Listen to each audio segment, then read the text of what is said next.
You know, let's just jump right into it, brother. How did you meet Slow? And I know you guys were in a group together. Yeah. How did you guys meet? How did you guys first of all? Well, let's see. Well, I was about high school. It's around maybe 1989, 90, around those areas. I'm barely, I'm already known in the city as a local rapper that raps at the backyard parties and stuff. I've already witnessed probably some of the favorite DJs like Tony G at the parties. I'm already the rapper now that raps at those parties now, where these DJs, the mix masters and people that spun at K-Day, like even like yourself, Tony, you know what I'm saying? So out there in the scene, ripping, you know, showing your skills, showing what you could do, and as well as the MC, you know. So that was me.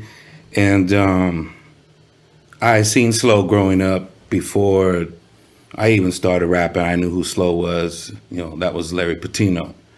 You know, we grew up in high school and just in the streets in our neighborhood too. The names, all of us were together.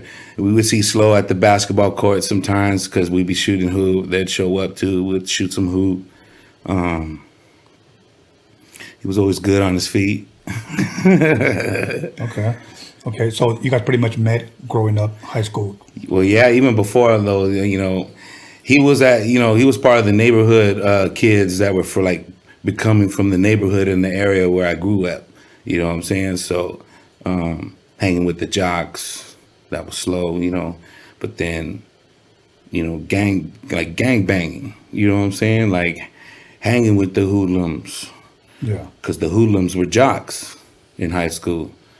So that's just what that was. And then here I am, I'm already rapping through the scene already. And then I hook up with some rappers around me that, you know, they want to. So then we form a group. And then my homie Iceberg was like the neighborhood house, so we kicked back at. And he had the little system hooked up where the turntables were popping and we'd be in there smoking mad weed and not giving a fuck. I've been there freestyling because I couldn't shut up back in those days because I had a dream. And Slow saw that I was chasing something. So he told me one time, he was like, man, I used to go and see you at the parties. Well, this and that. So to make a long story short, there was about 12 of us in the city of Pico Rivera, and we formed a group called OSBG, One Step Beyond Genius. That was us, a bunch of kids, you know, just trying to rap, trying to be known. Yeah. And we'd go at it with Southgate because they'd try to invade our city. But our DJs were bad and we were bad too in our own ways. So we had that going on back in those days. Slow would make it an issue for us to show up. You know, let's show up. Let's show what we got. Let's show them what we got.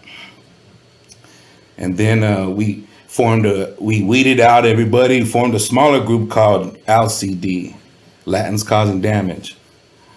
And we started doing shows at car shows and stuff.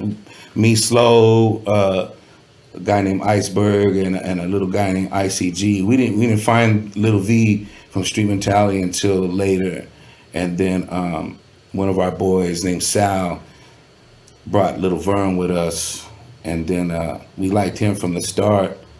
Then we met Cliff Ritchie at a car show. And then we saw a lot of Shada Brown for the first time. And Slow will be like, you know, let's hit that fool up. Let's, you know, see what's up. Let's see what's up. You know, so we do the shows around. Cliff kind of liked us though, because we were gangster, you know. Then he weeded us from LCD. We weeded that group and became Slow Pain. I'll say Slow Pain first. Slow Pain, me, and Little Vern, rest in peace. Now Slow, rest in peace too, please. And when we started that group, we weeded out the other two, and then Cliff got us a deal, like a real deal. You know, Lou Maganilla at BMG and Tim O'Brien at SRC and Zoo Entertainment. That was at the time where I think on BET, the Khadijah song was playing on the video. Khadijah, my boo, the queen. They were on Zoo. And Tongue Twister, now that's known as Twister, that was rapping on Kanye's albums and stuff, he was our label mate too on that label. So this was our first encounter to jump into business as young Mexicans from the hood, you know what I mean? So here we are. Slow loved it. From that point, that's how it is. That's how. And this was under the name of Street Mentality. Yeah, this was Street Mentality. Now we had when we weeded from LCD, we got a new name, and we were soul searching, I guess, and we just came up with that and went out and did that. And because I remember seeing, I was telling you during the break that my boy Shotgun from Browntown. Shotgun, yes, he was the first one that actually ever told me about you, Slow Pain, the whole Street Mentality crew. Yeah. And he gave me the CD, actually. And that was the first time that I ever saw, Slow Pain. As a matter of fact, I think during the slideshow, we had the picture of the album or whatnot. What was the response that you guys got when that album dropped? I think, myself, I underestimated my people because I didn't think they were listening when we did music.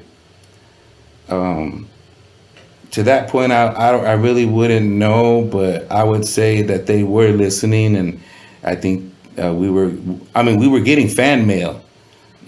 What's that like these days? We were actually getting envelopes with people writing to us. Today's probably comments and likes. Right. But back then, when artists, for possibly this new generation listening, fan mail, you had a P.O. box. Right. And people would send you letters. Right. And then if you wanted to, you could reply. Right. Sometimes pictures, whatever. Right.